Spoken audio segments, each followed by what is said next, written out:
In this demonstration, we'll walk through the process of Procure to Pay using Dynamics 365 Business Central. We'll begin by entering a purchase invoice. We'll then pay the vendor.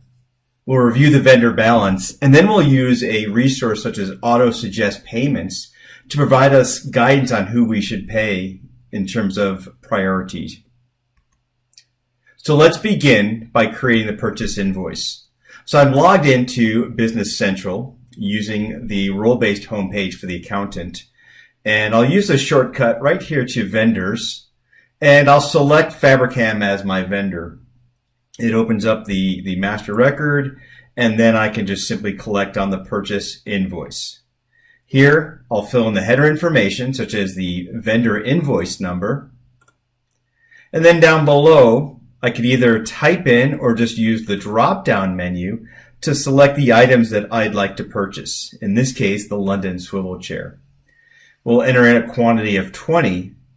Now, what's interesting is the system, the application, is constantly monitoring events, and it notices with its embedded intelligence that as I'm placing the order with this particular vendor, there are some other items that I have in inventory, so I appreciate that they're asking me to add this. Perhaps I can get better terms with my vendor. And then I post the document, and then I could print it to see what it might look like and get the details. Next, I can drill into the vendor balance. So I'll see here for the $6,526.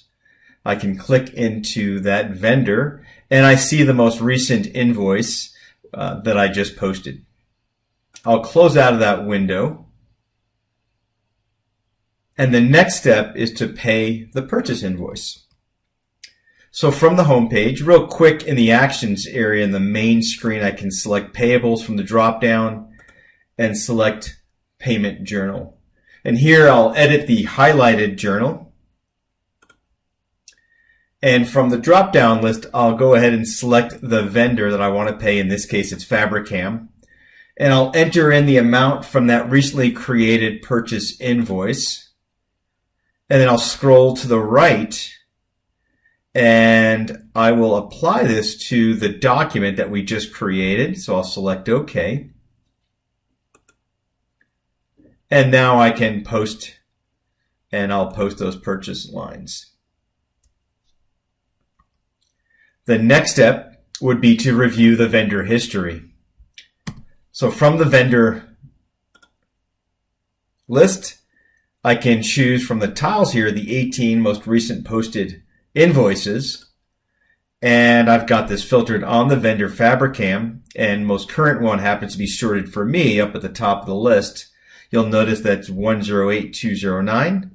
We'll go ahead and select that. Now I can also hold down my Shift key as I need to do additional analysis, and I can select a few items in this list. I'll do Control C with my keyboard. 14 rows have been copied. Now I'll open up Excel, and then I'll right click or use Control V. I'll paste into Excel, and now I've got this information for me to do some additional analysis, what if scenarios. The last step was to show you how we can use auto suggestions to make payments to vendors. So we'll begin here in the home page. I'll select cash management and the submenu payment journals. Again, I'll open up that payment registration. And in the ribbon, there's an option for me in the payment journal window. There's an option for me to suggest vendor payments based on how long they're due or when they're due soon, or payments where a payment discount is available. And these are some of the settings we'd set up during the original configuration. I'll select the suggest vendor payments, and it gives me, from this view, the option to select payments to which vendors. Once those documents are selected, the payments can then be processed via all the actions here in the ribbon.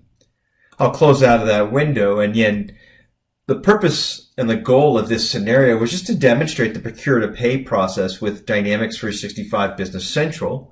The benefits are to reduce the initial learning of a new system, but more importantly, to reduce time and data entry and limit errors and ensure data control.